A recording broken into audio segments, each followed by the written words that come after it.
It's something that everybody knows, that Jesus Christ fasted for 40 days and 40 nights. That's scary. 40 days and 40 nights. I love my food. And if fasting can be deleted from Christianity, I'll be the first to delete it. But then there are scriptures like what we have in Matthew chapter 17, verse 21. Something like what we have in Mark chapter 9, verse 29, where the Bible is stating the same event in two places. When there is this deliverance to be done and the disciples cannot do it. And when Christ came, he casted out the demon. And he told them they were having little faith. But then he said, but this kind does not go out but by prayer and fasting. Which means fasting and prayer, if not done, puts a lid on the effectiveness of one's Christianity. That would be the meaning of it. Because they didn't do enough fasting and prayer, there was a lid on the effectiveness of the ability to unleash the power of God on the circumstances.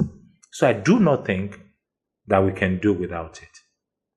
Now, when you are fasting, however, note that fasting can never be used to force the hand of God. That is a misunderstanding of fasting. Fasting cannot be used to force the hand of God to do something God is not willing to do. What are the uses of fasting? Number one use of fasting is that what feeds your body starves your spirit. And what feeds your spirit starves your body. When your body is well fed, oftentimes your spirit is weak. We feed our body more than we feed our spirit. Fasting puts some lid on the strength of the flesh. I know myself, I don't know about you, that when I'm fasting, I can't fight. When I'm fasting, I really can't get angry with anybody. More so when it's fasting for 7 days, for 10 days or more. When you've not been with food for that length of time, you will know that the flesh is the reason we have most of the problems we have. So, what I'm saying is, fasting mortifies the flesh. And when the flesh is weak, then the spirit has a chance to grow.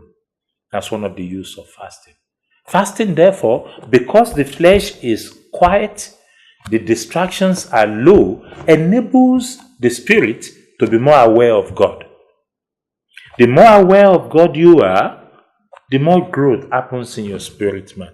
So ultimately, fasting helps your spirit man to grow. So what happened in the case of the disciple is their inner man was not grown enough to meet with the standard of demon they were confronting, and that was why they couldn't cast it out. So if a man really wants to grow, he must put in some discipline of fasting. As you begin, I ask the people I've been privileged to disciple, I tell them, pick a day in a week. That was how we started. A day in the week, maybe a Wednesday, a day that you know you are going without food. Without food, drinking water only. A day when you're trusting the Lord to grow your inner man. A day dedicated unto growth. That would do. But then, occasionally, maybe when you're on leave, pick a week. Start with 3 days. Fasting, no food, just water. Day 1, day 2, day 3. Telling your body who is the master. Because what you see when you look in the mirror is the house of yourself who live in that house. As you fast, that outer body will know who the master is. Does the Bible not say, walk in the spirit and you will not fulfill the desires of the flesh? When you mortify the flesh becomes quieter. Fasting will help you do that. You can graduate from 3 days to 7 days.